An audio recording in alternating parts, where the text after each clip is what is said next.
بسم اللہ الرحمن الرحیم۔ حضرت عمر رضی اللہ تعالیٰ عنہ کا اسلام قبول کرنے کا واقعہ۔ حضرت عمر رضی اللہ تعالیٰ عنہ جن کے پاک نام پر آج مسلمانوں کو فخر ہے اور جن کے جوش ایمانی سے آج 1300 برس بعد تک کافروں کے دل میں خوف ہے، اسلام لانے سے قبل مسلمانوں کے مقابلے اور تکلیف پہنچانے میں بھی ممتاز تھے۔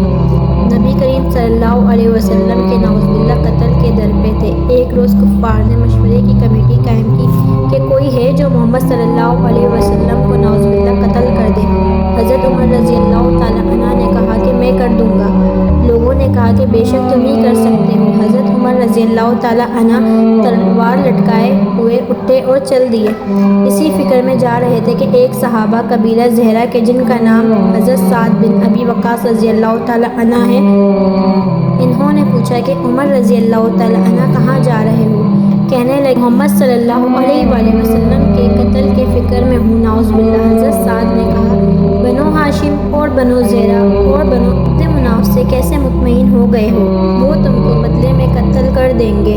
حضرت عمر رضی اللہ تعالیٰ عنہ نے جواب میں فرمایا کہ میں محمد صلی اللہ علیہ وآلہ وسلم کے نعوذ باللہ قتل کے بعد خود کو بنو ہاشم کے حوالے کر دوں گا۔ اس پہ حضرت سعد رضی اللہ تعالیٰ عنہ نے کہا کہ پہلے اپنے گھر کی خبر لو، تیری بہن اور بہنوئی دونوں مسلمان ہو چکے ہیں۔ یہ سننا تھا کہ غصے سے بھر گئے اور سیدھا بہن کے گھر گئے۔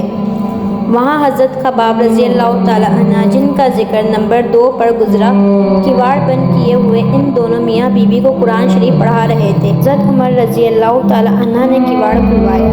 ان کی آواز سے حضرت خباب رضی اللہ تعالیٰ عنہ تو جلدی سے اندر چھپ گئے اور وہ صحیفہ بھی جلدی میں باہر ہی رہ گیا جس پر آیت قرآن لکھی ہوئی تھی۔ ہمشیرہ نے کیواڑ کھولے۔ حضرت عمر رضی اللہ تعالیٰ عنہ کے ہاتھ میں کوئی چیز تھی جس کو بہن کے سر پہ مارا، جس سے سر سے خون بہنے لگا اور کہا کہ اپنی جان کی دشمن تو بھی بددین ہو گئی۔ اس کے بعد گھر میں آئے اور پوچھا کہ کیا کر رہے تھے اور یہ آواز کس کی تھی؟ بہنوئی نے کہا بات چیت کر رہے تھے۔ کہنے لگے کیا تم نے اپنے دین کو چھوڑ کر دوسرا دین اختیار کر لیا؟ بہنوئی نے کہا اگر دوسرا دین حق ہو تب؟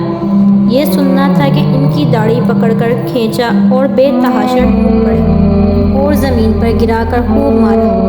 بہن نے چھڑانے کی کوشش کی تو ان کے منہ پر ایک تماچا اس زور سے مارا کہ خون نکل آیا۔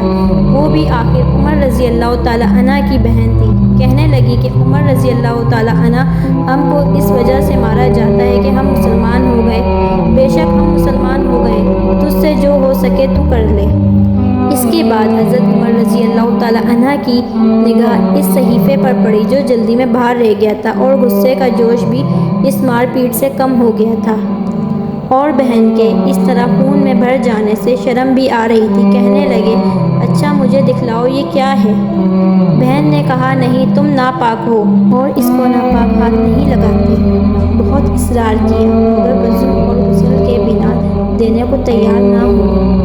حضرت عمر رضی اللہ تعالیٰ عنہ نے غسل کیا اور اس کو لے کر پڑھا۔ اس میں سورہ طٰہٰ لکھی ہوئی تھی۔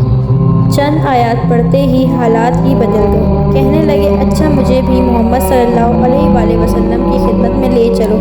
یہ الفاظ سن کر حضرت خباب رضی اللہ تعالیٰ عنہ اندر سے نکلے اور کہا کہ اے عمر رضی اللہ تعالیٰ عنہ تمہیں خوشخبری دیتا ہوں کہ کل شب حضرت محمد صلی اللہ علیہ وآلہ وسلم نے دعا مانگی تھی کہ یا اللہ عمر رضی اللہ تعالیٰ عنہ اور ابو جہل میں جو تجھے پسند ہو اس سے اسلام کی قوت عطا فرما۔ یہ دونوں قوت میں مشہور تھے۔ معلوم ہوتا ہے کہ حضور صلی اللہ علیہ وآلہ وسلم کی دعا تمہارے حق میں قبول ہو گئی۔ اس کے بعد حضور صلی اللہ علیہ وآلہ وسلم کی خدمت میں حاضر ہوئے اور جمعے کی صبح کو مسلمان ہوئے۔ ان کا مسلمان ہونا تھا کہ کفار کے حوصلے پست ہونا شروع ہو گئے۔ حضرت عبداللہ بن مسعود رضی اللہ تعالیٰ عنہ فرماتے ہیں کہ عمر رضی اللہ تعالیٰ عنہ کا اسلام لانا مسلمانوں کی فتح تھی اور ان کی ہجرت مسلمانوں کی مدد تھی اور ان کی خلافت رحمت تھی۔